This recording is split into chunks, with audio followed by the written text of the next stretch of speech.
بسم اللہ الرحمن الرحیم۔ السلام علیکم ورحمۃ اللہ وبرکاتہ۔ الحمدللہ، اللہ تعالیٰ کا فضل و کرم ہے۔ آج 17 رمضان المبارک ہے اور آج کا دن جو ہے اس کو یوم بدر بھی کہتے ہیں۔ اللہ تبارک و تعالیٰ نے 17 رمضان المبارک کے دن کو، جنگ بدر کے دن کو، اللہ تبارک و تعالیٰ نے یوم الفرقان قرآن پاک کے اندر اس کو فرمایا ہے، اور اس کو یوم الفرقان اس لیے کہتے ہیں کہ آج کے دن، جس دن مسلمانوں اور کافروں کے درمیان جنگ بدر لڑی گئی، تو اس دن یہ واضح ہو گیا تھا، کوئی بات چھپی نہیں رہ گئی تھی، بلکہ حق اور باطل میں فرق واضح ہو گیا تھا کہ یہ حق والے ہیں اور یہ باطل والے ہیں، یہ مسلمان ہیں، یہ کافر ہیں۔ اس لیے اس دن حق اور باطل اور اسلام اور کفر کے درمیان فرق واضح ہو گیا تھا، تو اس لیے اس دن کو 17 رمضان المبارک کو یوم الفرقان کہا جاتا ہے۔ یہ باقاعدہ مسلح اسلام اور کفر کا پہلا معرکہ تھا، جو باقاعدہ جس کو جنگ کہتے ہیں، یہ پہلا اسلام اور کفر کا، حق اور باطل کا معرکہ تھا، جس کے اندر 1000 کے قریب کفار جو ہیں انہوں نے حصہ لیا، اور 313 مسلمان تھے ان کے مقابلے میں، جو حق کا علم بلند کرنے کے لیے ان سے برسر پیکار ہوئے، باطل کے ساتھ لڑے۔ تو اللہ تبارک و تعالیٰ نے اس دن کا ذکر قرآن پاک کے اندر ان الفاظ کے ساتھ فرمایا ہے۔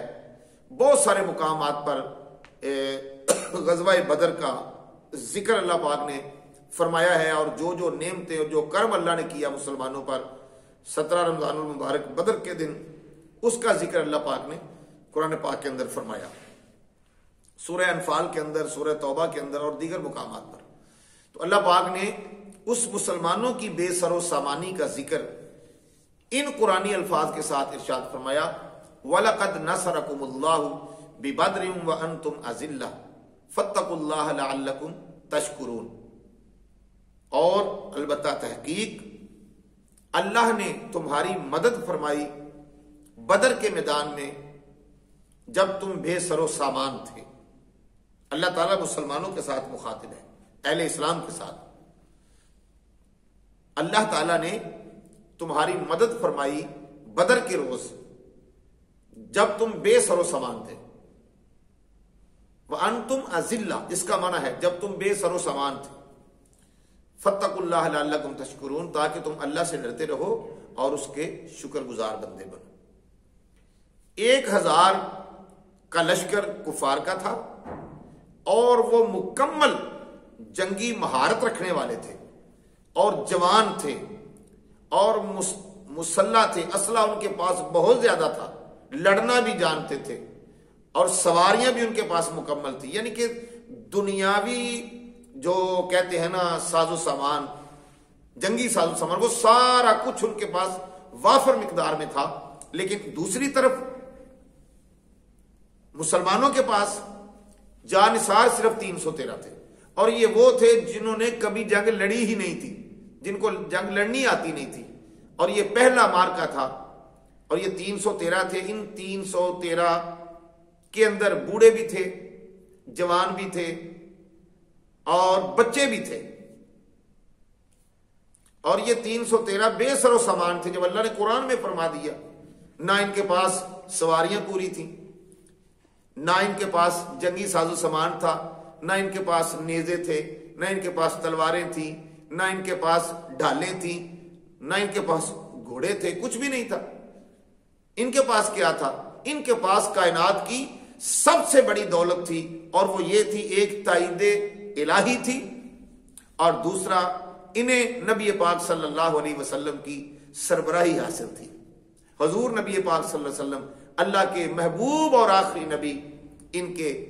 صاحب تھے، ان کے سرپرست تھے، ان کے نگران تھے، ان کے جرنیل تھے، اور یہ ان کے پاس ایک بہت بڑی تائید تھی۔ اللہ اور اس کا رسول ان کے ساتھ تھا۔ دنیاوی ساز و سامان، دنیا کی عیش و عشرت، سارا کچھ دنیاوی ظاہری طاقت جو نظر آتی ہے، جی ٹینک ہیں، ان کے پاس جہاز اتنے ہیں، ان کے پاس یہ ہے وہ ہے، ان کے پاس توپیں ہیں، وہ تلواریں، تیر، نیزے، بھالے، وہ سارا کچھ کفار کی طرف تھا اور مسلمانوں کی طرف ظاہری طور پر کچھ بھی نہیں تھا۔ اور لیکن اگر باطنی طور پر دیکھا جائے تو جب اللہ اور اس کے پیارے رسول صلی اللہ علیہ وسلم کی تائید اور مدد ان کو حاصل ہو گئی تو اس کا مطلب ہے کہ کائنات کی ساری طاقتیں ان کے پاس تھیں۔ تو جب یہ لشکر نکلتا ہے جنگ کے لیے تو حدیث پاک میں آتا ہے، بہت ساری روایات میں ہے کہ دو ان میں بچے تھے، ایک کی عمر 9 سال تھی اور ایک کی عمر 11 سال تھی۔ وہ دو بچے بھی لشکر اسلام میں شامل ہو کر آ گئے، اور جب مدینہ پاک سے کچھ فاصلے پر حضور علیہ الصلوۃ والسلام باہر رکے تو آپ نے فرمایا میں چاہتا ہوں کہ ایک مرتبہ تمام جو مجاہدین اسلام آئے ہیں میں ذرا ان کو دیکھنا چاہتا ہوں، ذرا ان کا تعارف کرنا چاہتا ہوں۔ تو جب صفیں بنائی گئیں تو ان میں 2 بچے تھے، ایک کا نام معوذ تھا اور ایک کا نام معاذ تھا، اور یہ دونوں یتیم بچے تھے، 9 سال اور 11 سال عمریں تھی۔ آقا دو جہاں صلی اللہ علیہ وسلم کی نگاہ نبوت، نگاہ رحمت جب ان بچوں پر پڑی تو حضور نے فرمایا بچوں تم چھوٹے ہو تو یہ جنگ جو ہوتی ہے نا یہ بچوں کا کام نہیں ہے، اس لیے تم دونوں واپس پلٹ جاؤ۔ یہ دونوں بچے رونے لگے، دامن مصطفیٰ سے لپٹ گئے، رونے لگے۔ آقا کریم علیہ الصلوۃ والسلام نے جب ان سے پوچھا رونے کی وجہ تو انہوں نے کہا کہ حضور جب آپ کا لشکر مدینہ المنورہ سے روانہ ہو رہا تھا، گھروں سے لوگ نکل رہے تھے لشکر اسلام کے ساتھ روانہ ہونے کے لیے،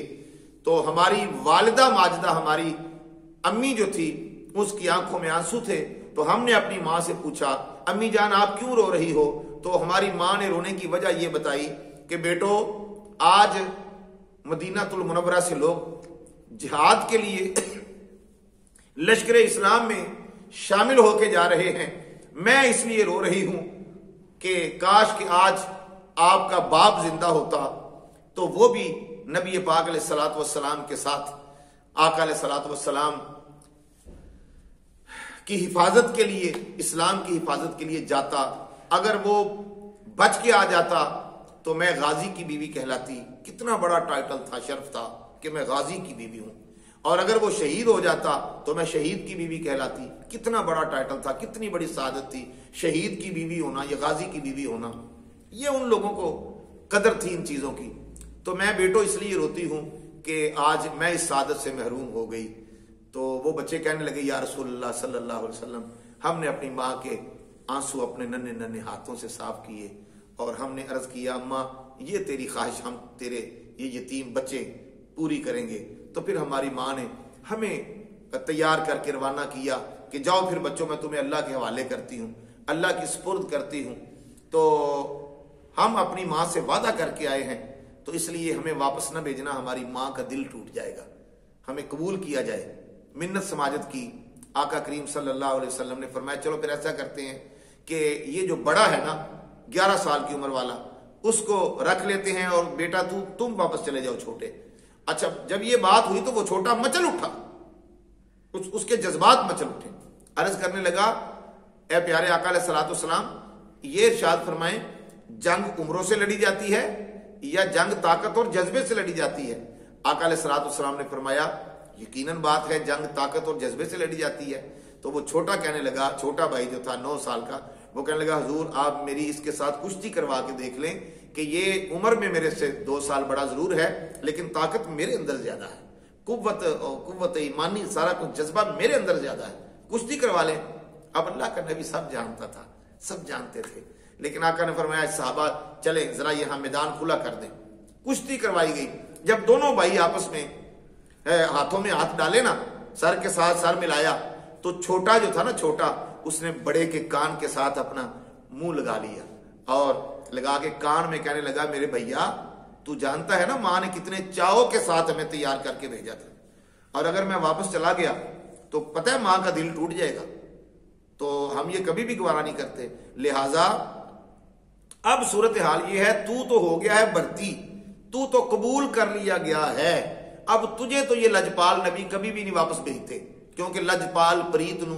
توڑ دے نہیں، لجپال پریت نو توڑ دے نہیں، جدی باں پھڑ دے پھر چھوڑ دے نہیں، در آیا نو خالی موڑ دے نہیں، کچھ خیر خزانے پا دیں دے۔ لہٰذا اب یہ ہے کہ میں بھی جانا چاہتا ہوں، اب تو شکست کھا جا، میں تیری چھاتی پہ بیٹھتا ہوں، اور تاکہ میں بھی قبول کر لیا جاؤں۔ اب یہ اس طرح کی نورہ کشتی دیکھیں کہ نگاہ مصطفیٰ صلی اللہ علیہ وسلم نے ان چھوٹے چھوٹے بچوں کے اندر جذبہ جہاد پیدا کر دیا،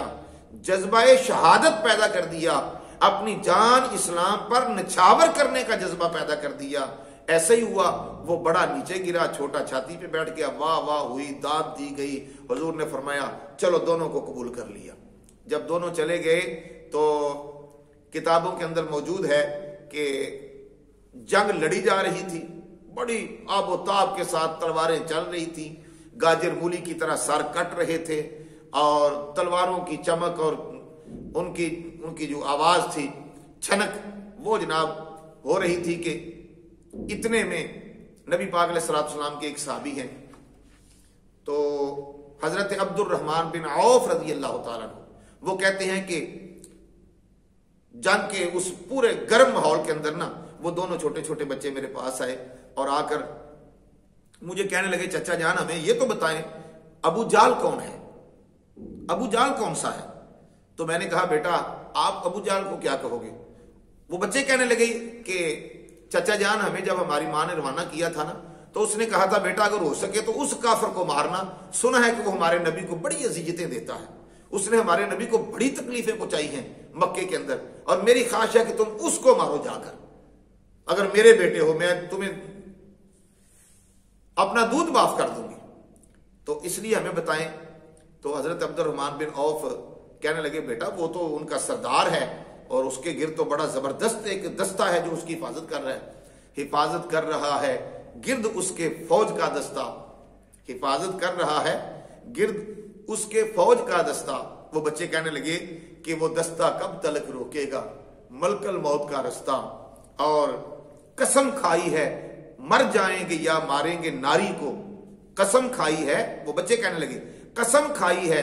مر جائیں گے یا ماریں گے ناری کو، سنا ہے گالیاں دیتا ہے وہ محبوب باری کو۔ تو کہتے ہیں کہ میں نے بتایا کہ وہ سامنے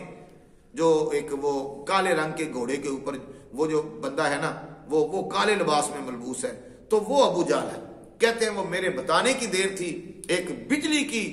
تیزی کے ساتھ وہ دونوں بچے وہاں سے ننھی ننھی تلواریں ان کے ہاتھوں میں تھی، دوڑے اور جا کر وہ بجلی کی طرح قہر خداوندی بن کر اس ابو جال پر وہ برس پڑے، گھوڑے کی ٹانگوں کو کاٹا، گھوڑا نیچے گرا، پھر ابو جال کا سر پر وار کیا اور ابو جال زخمی ہو کے زمین کے اوپر لت پت تڑپنے لگا۔ یعنی ابو جال جو بہت بڑا سردار تھا، وہ پنجابی میں کہتے ہیں نا اللہ چڑیاں کو باز مروا دیتا ہے، ٹھیک ہے نا، چڑیاں کو ابابیلوں سے، ابابیل اتنا سا جانور ہوتا ہے، اتنا سا پرندہ ہے، اتنا سا، تو ان سے اتنے بڑے یعنی ہاتھیوں والے لشکر کو اللہ تبارک و تعالیٰ نے نیست و نابود کروا دیا تھا جب وہ مکہ اللہ کے گھر کو بیت اللہ کو گرانے کے لیے آیا تھا۔ تو وہ ابو جال ان دو بچوں کے ہاتھوں واصل جہنم ہوا تھا میدان بدر کے اندر۔ تو اللہ تبارک و تعالیٰ کے حضور دعا ہے اللہ تبارک و تعالیٰ ہمیں بھی وہ جذبہ، وہ ایمانی قوت ہمیں آج ہمیں اور ہماری اولادوں کو عطا فرمائے، تاکہ ہم اسلام کو پھر پوری دنیا پر غالب کر سکیں۔ اللہ تبارک و تعالیٰ میرا اور آپ کا حامی و ناصر ہو۔ اپنی دعا میں یاد رکھنا۔ السلام علیکم ورحمۃ اللہ وبرکاتہ۔